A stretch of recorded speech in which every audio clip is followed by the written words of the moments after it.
शेतीसाठी पाणी मिळावे या मागणीसाठी लातूर तालुक्यातील शेतकरी उतरले रस्त्यावर।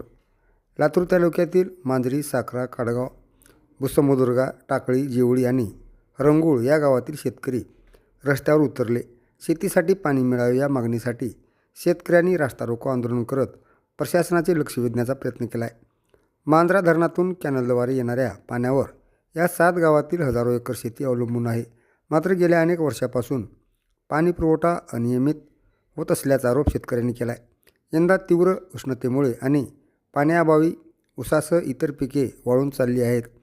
त्यामुळे संतप्त झालेल्या शेतकऱ्यांनी रस्त्यावर चप्पल ठेवून अनोखे आंदोलन केले। या आंदोलनामुळे काही काळ वाहतूक विस्कळीत झाली होती। शेती वाचवा, पाणी द्या, शेतकऱ्यांना न्याय द्या अशा घोषणांनी परिसर दणाणून गेला।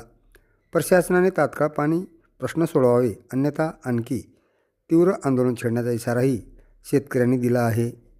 आताच नाव घेणार नाही, पण नाव निश्चित घेणार। लक्षात घ्या, 50 एकर 200 एकरचा ऊस त्यांचा भिजायलाय। कारखाना त्यांनी बी टाकलाय, कारखाना ह्यांनी बी टाकलाय। पिळवणूक आपली का बरं? मतदारसंघाला ज्यांना यापुढे शेतकरी ऊस उत्पादक शेतकरी बोलतोय, पाणी 4 एकरचा मालक आहे, 2 एकरचा मालक आहे। त्यांच्या पिढीने आपल्यावर प्रेम केलं पाहिजे माझं असं म्हणणं आहे। पण त्याच्यानंतर आपण आळीबाळी करून समजा आमदार बदलले, आमदारांना आपल्याला या ठिकाणी फोन केला तर ती पाण्याचं नियोजन लागलं पाहिजे होतं। त्यांना पाणी वरी भेटायला म्हणून खालच्या शेतकऱ्यांनी काय करायचं? 200 एकरला भेटायला आमदार मध्ये 8 वाजल्यापासून जर माझे बाप जर शेतात नसतील, तुम्ही सगळे मायबापच आहेत। कशासाठी आहेत? कुठतर उत्पन्न घाम गाळण्यासाठी आहेत। कुणाचा अनामत रुपये भेटणार गेलाय, अनामत भेटणार इथं नाहीत।